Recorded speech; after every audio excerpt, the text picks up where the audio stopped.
Bring on the dancing girls and put the champagne on ice. We're heading in to Sin City, and we're about to win in Sin City.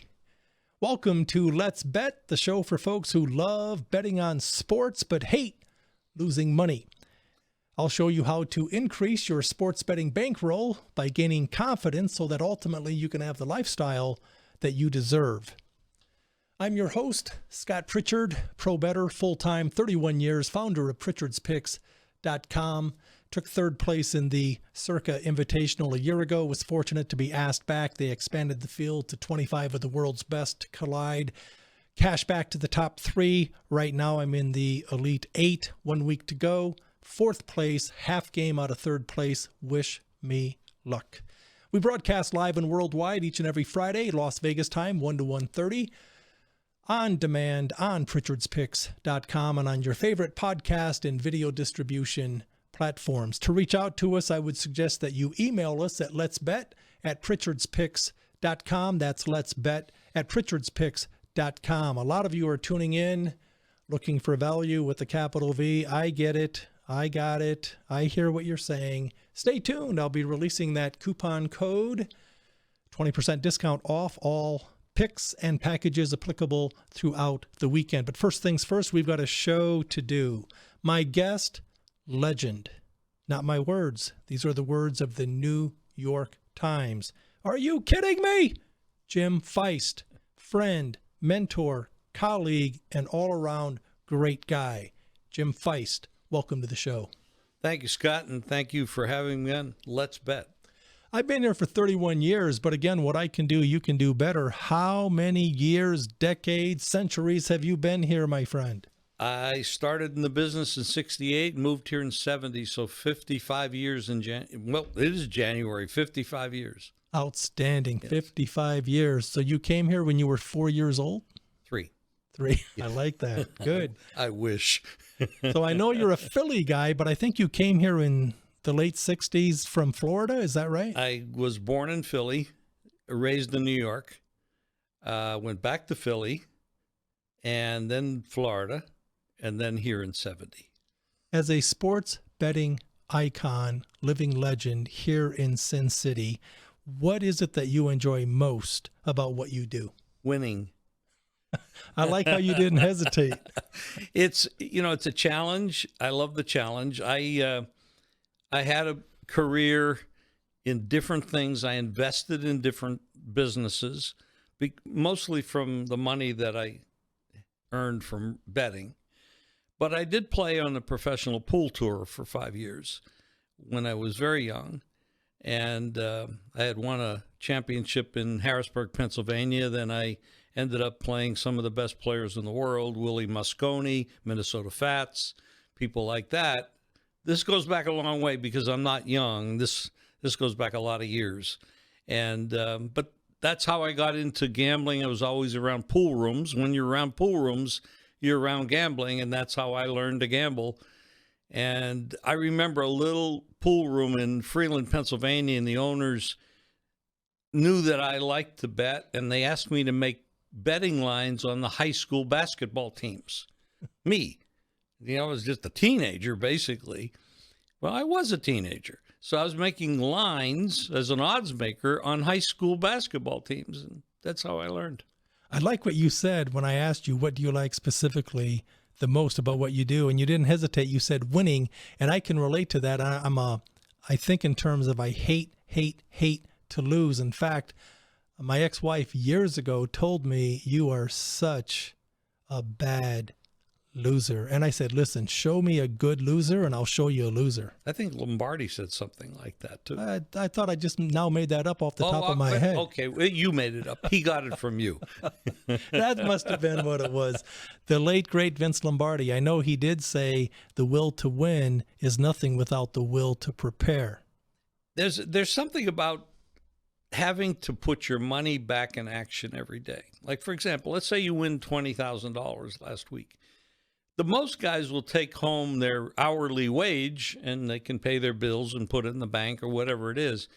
But as a bettor, what you do and what I do, we have to take it out of our pockets and put it back in action.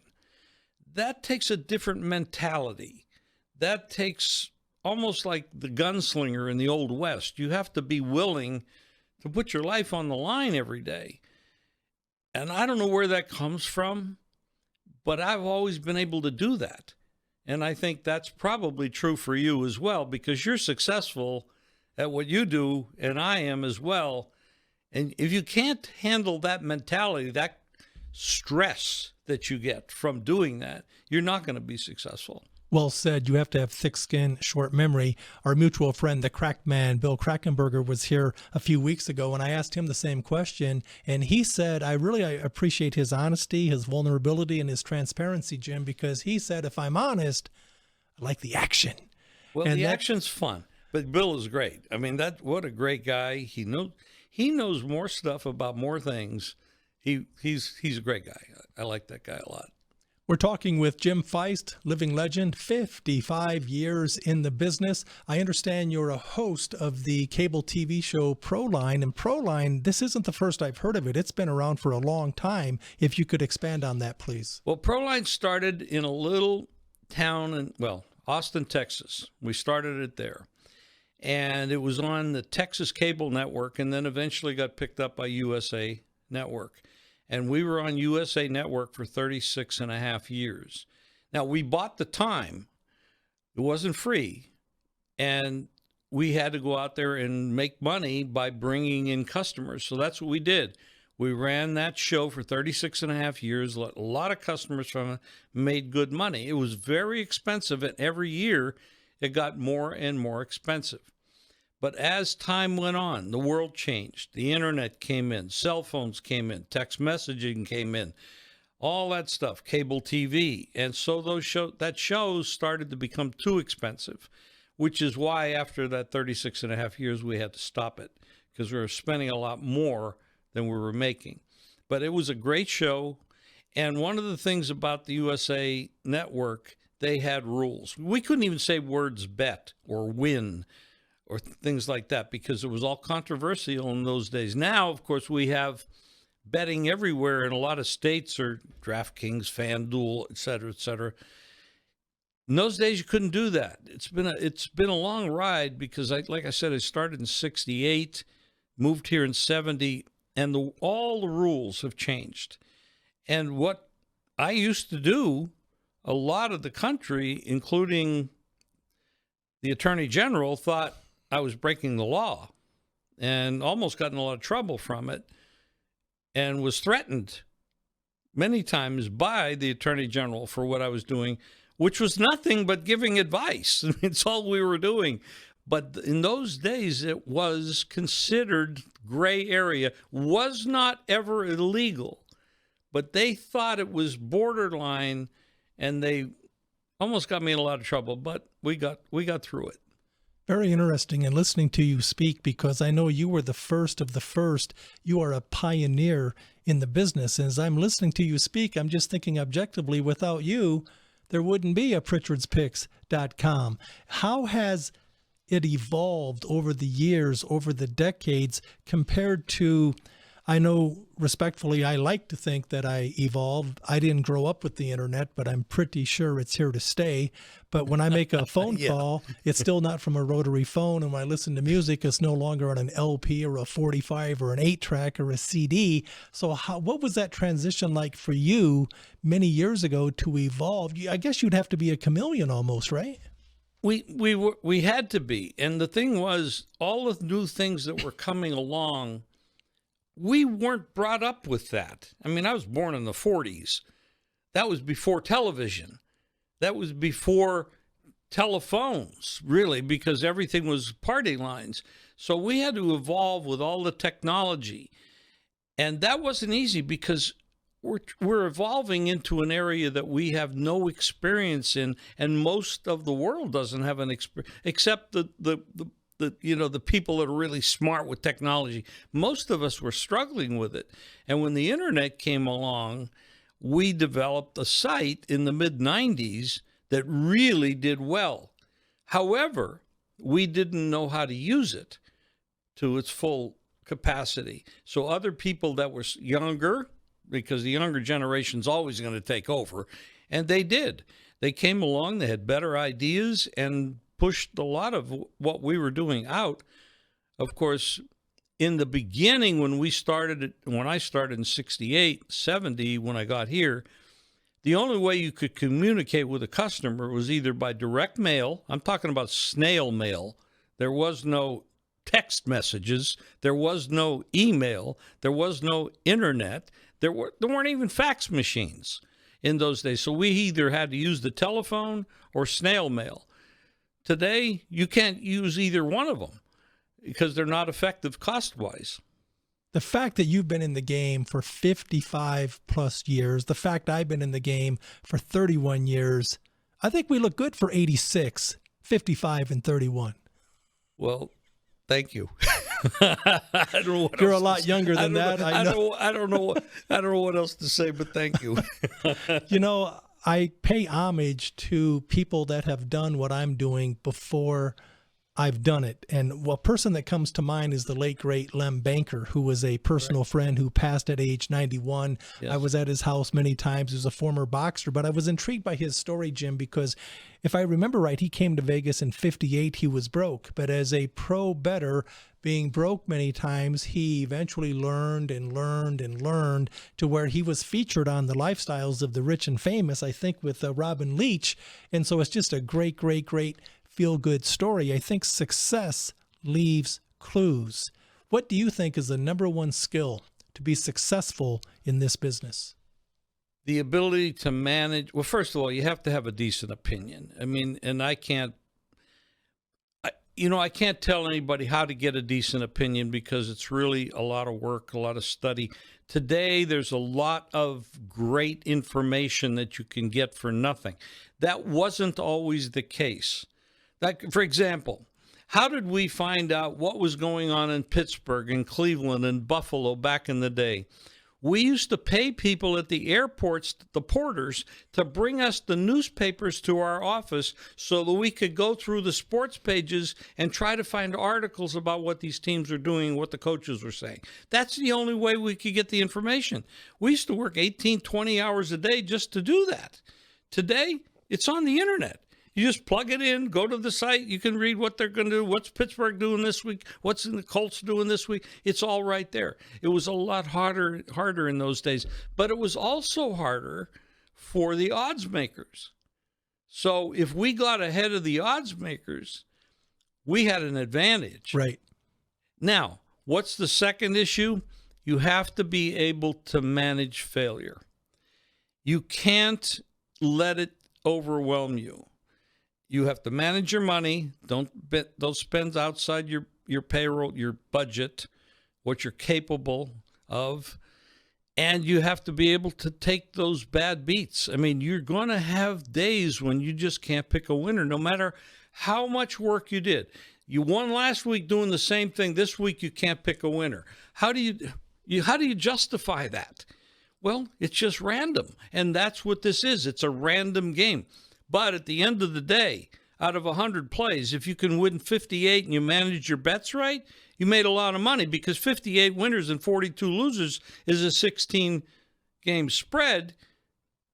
If you take the juice off, it's a 12-game spread. So if you're betting $500 a game, you're making pretty good money. If you're betting $10,000 a game, you're making a lot of money. So that's where the edge is. But it all comes down to those two things. Get ahead of the information, manage your money, and manage your control of your emotions.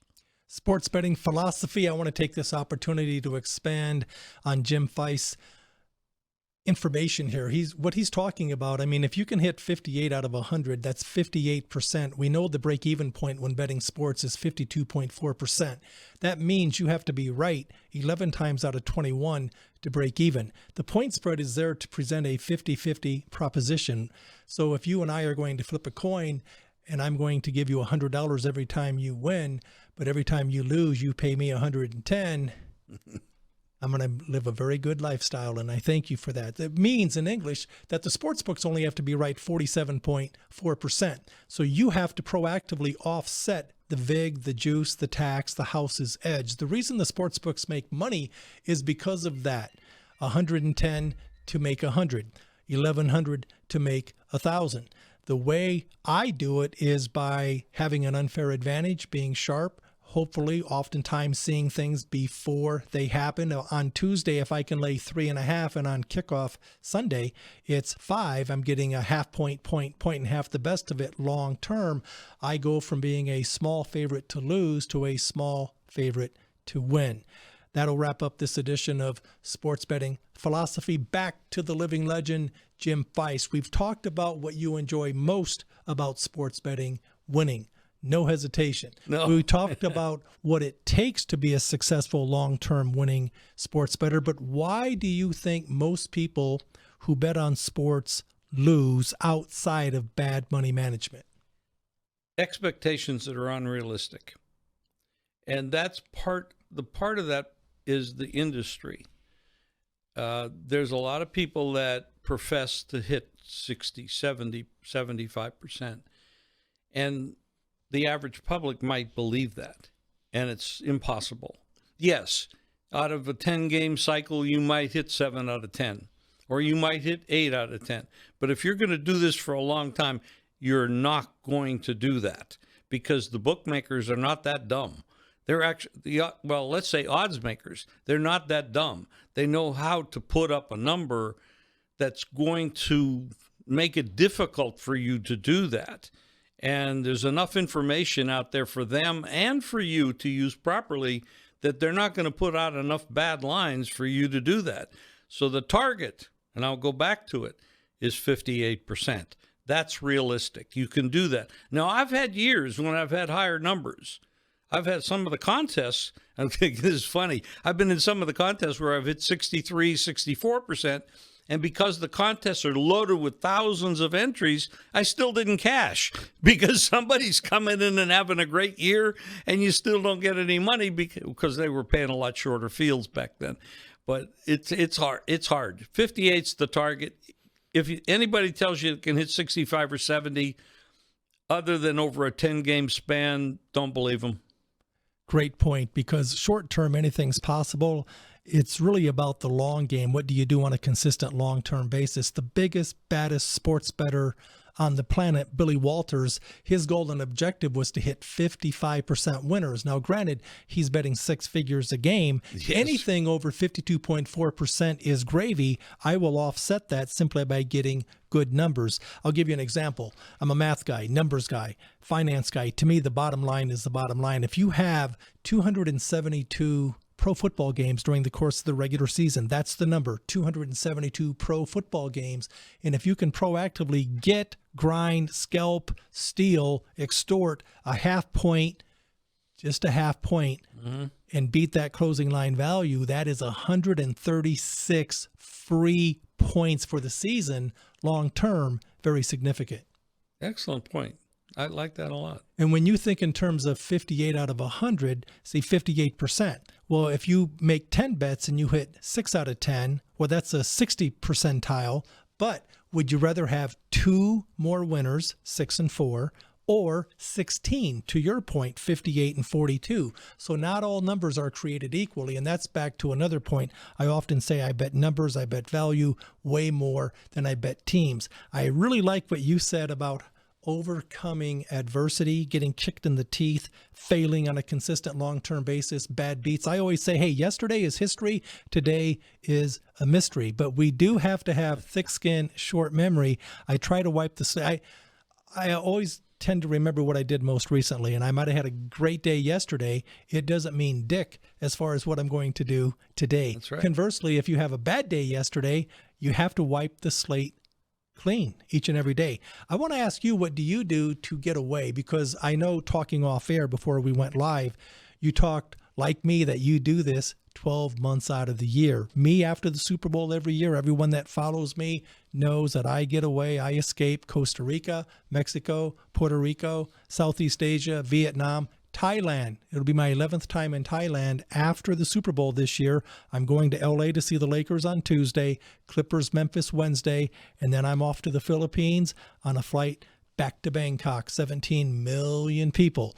That's what I do to chill, relax, decompress, clear my mind. What do you do, Jim, to get away, or do you get away? Well, I do mentally. I don't travel as much as I used to. I had traveled the world, actually. I've been to 24 different countries in my life, and I've lived in several. But what I do now, and I work out a lot. I go to the gym a lot. I work out a lot. I try to stay. I am not as, if you're going to stay young, you got to keep your mind active, which this business helps you do that. And with all the people having mental, problems with memory and such, I think this business helps me stay sharp enough at my age. And anybody that stays active mentally, it does help.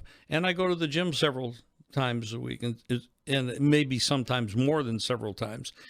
And I have a wife that's a decorator, and she's building her business, and I try to advise as much as I can. It's her business, but when I'm there, when she needs me for some advice, I try to help that. And, I just try to live a good life. We have a show that we do every week that you've been to and on, and I do a lot of podcasting. I try to stay extremely active. I could stop working, but I don't feel as healthy. I'm really not in favor of retiring because I don't know what I would do. I mean, I used to play a lot of golf. I used to bowl a lot. I used to run a lot. Things physically I can't do like I used to do. So the one thing I can do on the physical side is work out. I can go to the gym, work out, feel good about that, eat right, live a good life, and try to help people as much as I can. I mean, I like helping people. And I'm into philosophy and Zen, and we were talking off air about different philosophies and things. And I used to give lectures when I was very young, came right out of high school and stuff. And I always, Dale Carnegie and Think and Grow Rich books and Napoleon Hills. And I used to give lectures to high school and college seniors, big groups. And I've been doing that all my life, directly, but not paid for. In the early days I was. And I like doing that. I like helping people. I like that a lot. I just now am thinking, based on what you just said, I'm going to ask you a personal question. It has nothing to do with sports betting, and I don't mean to put you on the spot. Uh-oh. Oh, yes, I do. Why not put you on the spot? For a guy who's been doing TV for 36 and a half years, I'm sure nothing is going to surprise you at this point. But based on your life experience, if you could narrow it down to just one concrete message that you would share with the world or a child, or maybe 10-year-old Jim Feist is sitting right here, right now, based on what you've learned and what you've experienced, what life lesson advice would you share? A lot of them, but I'll try to narrow it down to one just for now, because there could be, if I sat and thought about it for hours, I could come up with several. If you can't accept it and you can't change it, leave it. Human beings are complicated. Situations are complicated. If you frustrate yourself trying to make somebody be what you want them to be or do what you want them to do, it's probably an 0 for 10,000 in my lifetime. And there's a great book out right now, and I'm not here to promote or be an influence for Mel Robbins, but she just put out a book, and she's got a lot of stuff on. And my wife is into this lady, and she's all over YouTube. She's got great videos and stuff. And it's called, what did I say it was? Let them. Let them, yeah. So Mel Robbins. If somebody shows you what they are, tells you what they are by their actions, believe it. Let them be who they are. Don't try to change people. People are complicated. The most complicated creatures on earth are people. And situations are sometimes totally out of your control. And you can be totally frustrated your whole life trying to change people, trying to change things. Just accept it. If you can't accept it and you can't change it, leave it. Let them be who they are. And that's been a very great philosophy for me to stay peaceful and in the moment and where I should be. Love it. Great input. You're listening to and watching Let's Bet. Scott Pritchard, your host. Living legend Jim Feist, my guest. We're going to come back with best bets, but first, this break. Had a great time today with Scott Pritchard. Really enjoyed it. We talked a lot about sports betting. We also talked the fundamentals of sports betting, not just giving a pick. So join us every week. Let's bet. Did I do that wrong? Did I do that wrong? Gotta love the crack man, Bill Krackomberger, my guest a few short weeks ago. He's a mutual friend of both Jim and me. Jim, you do a show every Thursday. My girlfriend and I have come out on location to support you. Yes. It's a great panel. I'm going to be a guest on January 30th, right before the Super Bowl. I'm excited and pumped about that. It's Don DeMarco's Pizza on West Charleston, 12 noon Las Vegas time. Tell me about the show. Well, Albert Scalliot is the owner, proprietor. The food is exceptional. It really, really is. I go there no matter, forget the show. It's a great place to go eat. But noon on Thursday, we do a 1-hour taping, and we have some of the best sports people, gamblers, handicappers on there giving free information, yourself included. And we appreciate you coming and supporting even when you're not on the show. Thank you for that. It's a great show. You should be there Thursday at noon. The food is good. They give out a couple of free bottles of wine, too, if you get lucky and draw the right number. But the information is incredible. We had Andy Iskoe on this week, and next week you're having Todd Dewey and Gil Alexander. That's right. You've had Matt Humans. We've had Matt Humans, Aaron Renning. Cornegay from the Superbook. What was the other gentleman that was there yesterday? He sat right next to Bernie from Fox. Yes, Fratto, Bernie Fratto. Funny man. He never forgets any joke. He knows every joke. But he knows how to analyze a game. And we give out a lot of free information, who to bet on, and we don't charge anything for any of it. We enjoy doing it. Like I said, I like helping people. If I can teach people how to think about gambling, how to look at gambling in a more positive way rather than the thinking, let's go out and get rich type of thing. So I love doing it. I love contributing that.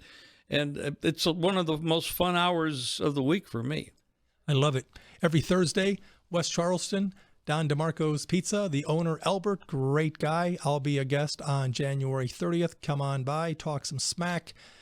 We take questions, comments, concerns, but to Jim's point, we like to teach, train, and explain. It's time now for Best Bets. Last week, I had a couple of, actually I had 3 different guests. Dave O'Hara was my guest, gave out 5 plays versus the number. I'm more of a one and done kind of guy. Less is more. It's not how many you bet, it's how many you win. Before you bet it, make sure you get it. What does that mean in English? I'm glad you asked. It means patience, discipline, money management skills, the ability to shop and recognize value. Okay, class is out. Let's get to Best Bets. Last week, Paul Stone, 2-0. Brad Powers, 5-star rock star college football guru, went 1-1.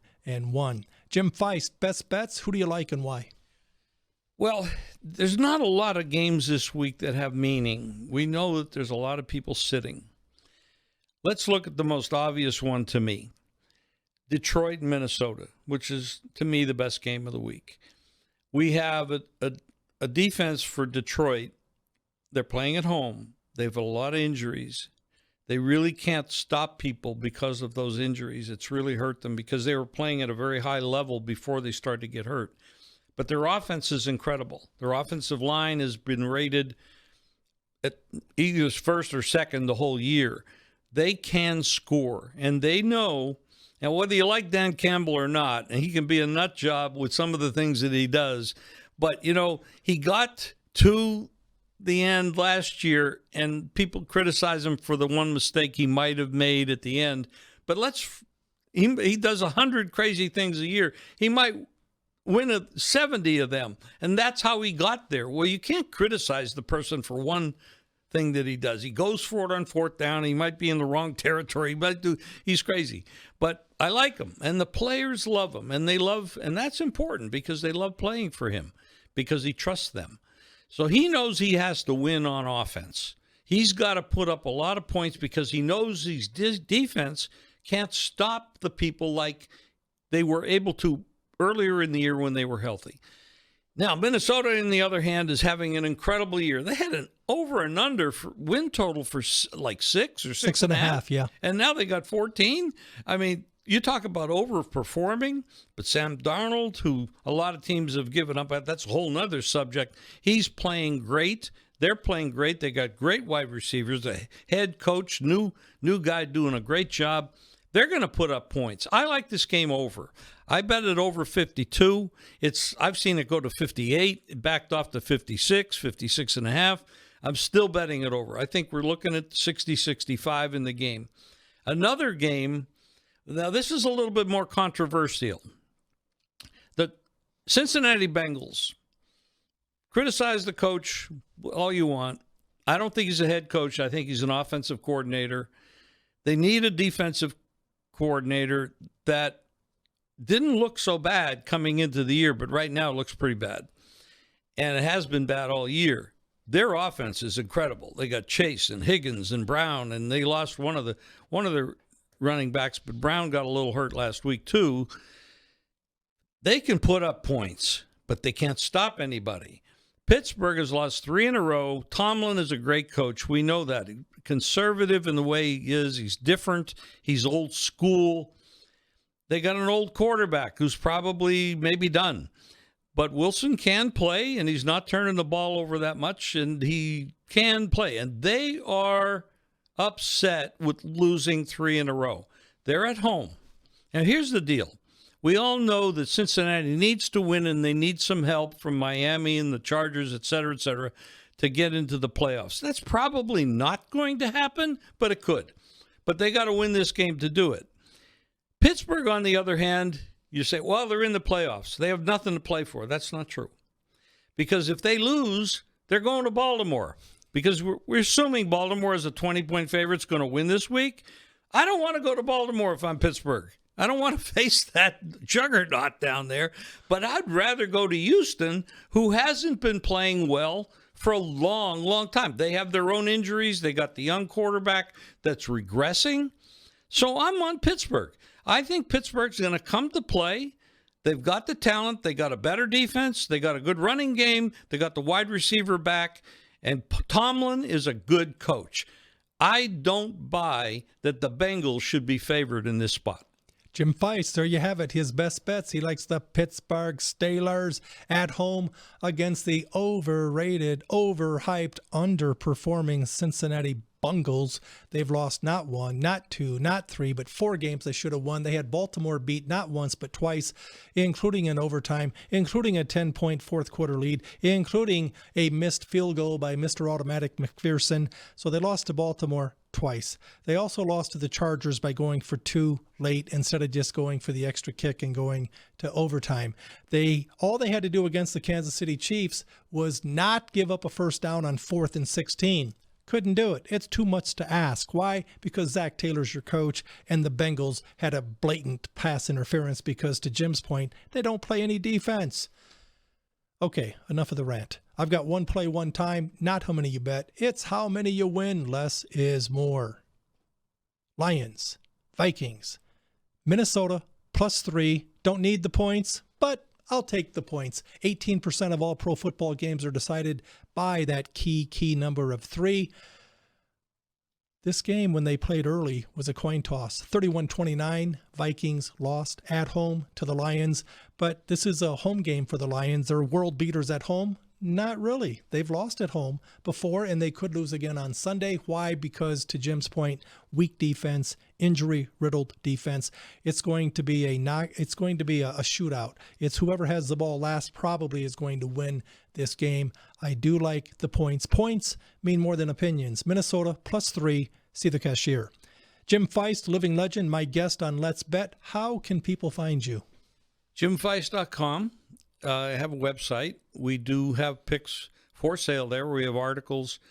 We have audio podcasts there. And we have a new site, which is a gaming portal. And this is interesting because I'm trying to build a place where people can go get information. They don't have to buy anything. They don't have to buy picks. We're not there to sell picks. Proline TV on YouTube. Go to YouTube, type in Proline TV, and subscribe. I think we put up like 70 videos in the last 35 days. We've got coaching interviews. We got people contributing. It's an awesome site. It's brand new. It's only like 35, 40 days old. And I think it has a lot of potential for the public to learn what is going on out there from quality people. And like I said, I like helping people, and this is why I developed this. I'm not in it to try to make any money. I'm not charging anything. I'm not asking anybody to give me money. We're just doing it as a labor of love. Really enjoyed having you on Let's Bet. I've been a big, big fan for decades. I am proud to call you my friend. Oh, so am I, sir. Thank you for having me. Living legend Jim Feist, my guest on Let's Bet this week. The coupon code that you have been patiently waiting for. Coupon code January. How original is that? January. January. That is the coupon code. 20% off all picks, all packages applicable throughout the weekend. To reach out to us, email us at letsbet@pritchardspicks.com. That's letsbet@pritchardspicks.com. For living legend Jim Feist, my name is Scott Pritchard. Until next weekend, see the cashier.